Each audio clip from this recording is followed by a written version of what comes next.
ये कहानी है एक अंगूठी की, एक महान भक्त की और ब्रह्मांड के कभी न खत्म होने वाले चक्र की। तो कहानी शुरू होती है कह सकते हैं एक बड़ी उलझन से।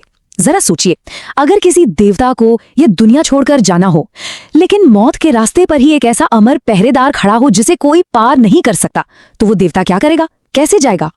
और यही तो असली पेंच है। देखिए, एक तरफ थे भगवान राम, जिनका धरती पर काम पूरा हो चुका था, उनका समय अब समाप्त हो गया था।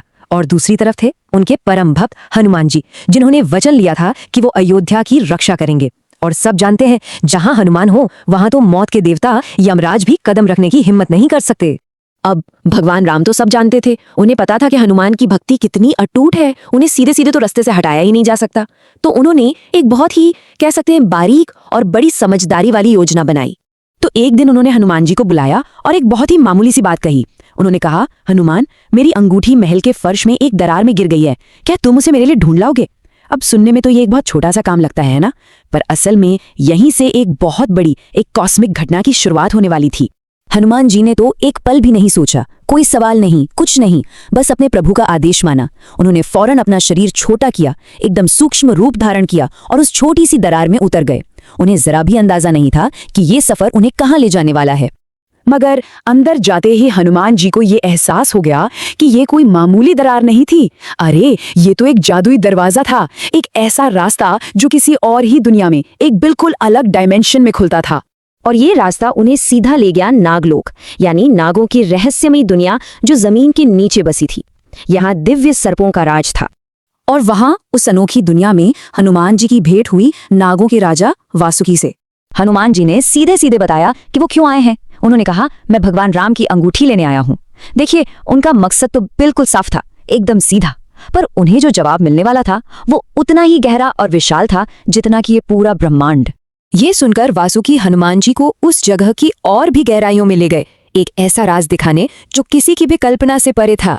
और वहां हनुमान जी ने जो देखा, उसे देखकर वो हैरान रह गए।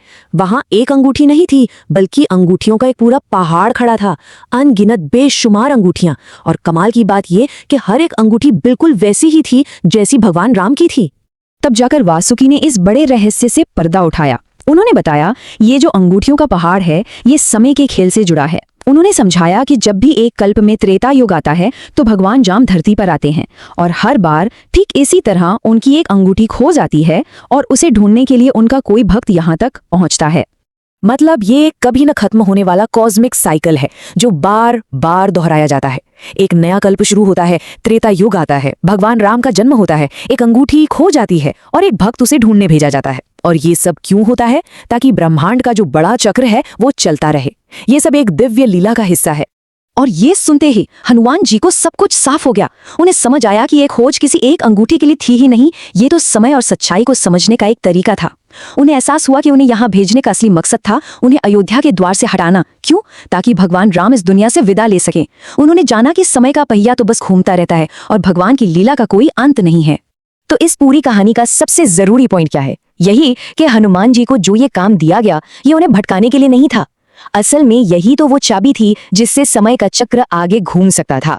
यही वो तरीका था जिससे भगवान राम धरती पर अपना काम पूरा करके ब्रह्मांड की व्यवस्था के अगले पड़ाव पर जा सकते थे। और ये कहानी आखिर में हमें एक बहुत गहरे सवाल के साथ छोड़ जाती है। सोचिए, अगर हर किसी की जिंदगी एक ऐसे ही अनंत चक्र का हिस्सा है, एक बड़ी कहानी का छोटा सा हिस्सा, तो फिर हमारे अपने कर्तव्य, हमारे अपने जीवन के मकसद का क्या मतलब है ना? सोचने वाली बात।